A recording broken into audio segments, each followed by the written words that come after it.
In this video, we're going to look at another example of separable differential equations. The question here is to solve the following integral equation: y of x is equal to 16 plus integral from 0 to x 2t root of y of t dt.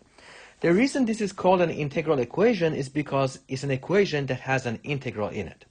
So here is our strategy.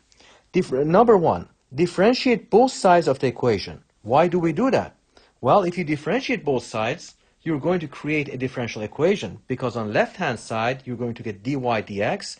On the right-hand side, the derivative is going to cancel out the integral. So that's the strategy. So number two, apply the fundamental theorem of calculus to get rid of the integral. Number three, solve the resulting differential equation by applying separation of variables. And number four, obtain an initial condition from the integral equation to solve for c. Let's do that. So we have y of x is equal to 16 plus integral from 0 to x 2t root of y of t dt. So the first step is to differentiate both sides with respect to x. We get dy dx on the left-hand side is equal to d dx, derivative of 16, which is of course 0, plus d dx of integral from 0 to x 2t root of y of t dt. Now we're going to apply the second fundamental theorem of calculus to cancel out the integral. And FTC part 2 tells us FTC part 2 is d dx of integral from c to x f of t dt is equal to f of x. So basically, the fundamental theorem of calculus tells us that the derivative cancels the integral because they're really inverse processes of each other. So what we have is dy dx is equal to derivative of 16 with respect to x is 0 because 16 is just a constant, plus applying the fundamental theorem of calculus, derivative cancels the integral, so we get 2x root of y of x. So the procedure is to cancel out the integral and put this upper limit x inside for t, and in here as well. So what we get is dy dx is equal to 2x root y. We now have a differential equation.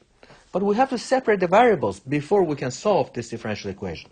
So if we separate the variables, put all the y's on one side, all the x's on the other side, we get dy divided by root y is equal to 2x dx. And the variables have been separated, then we can integrate both sides and solve for y in terms of x. So we have integral y to the negative 1/2 dy is equal to 2x dx. Let's apply the reverse of the power rule to integrate y to the negative 1/2, add 1 to the exponent, divide by the same. So we get y to the 1/2, divide by 1/2, that's the same as multiplying by 2. And integrating 2x, we get 2x squared, divide by 2, reversing the power rule, add 1 to the exponent, divide by the same, plus c.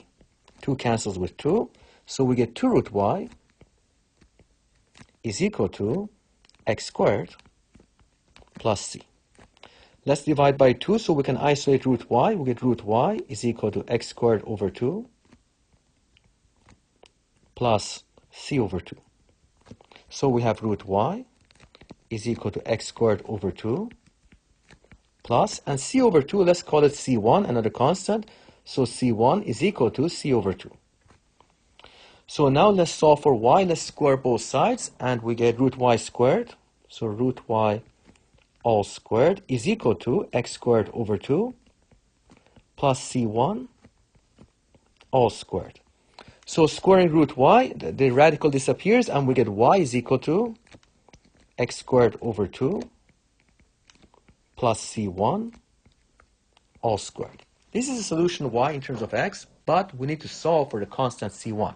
How do we do that? We don't have an initial condition. What we have is the integral equation y of x is equal to 16 plus integral from 0 to x 2t root of y of t dt. So to get an initial condition, we're going to have a strategy here. We're going to plug in x equals 0. So plug x equals 0. Why do we do that? Why do we not put another number? The reason is because the integral from 0 to 0 will be 0, and the integral will disappear. So we get y of 0 is equal to 16 plus integral from 0 to 0 2t root of y of t dt.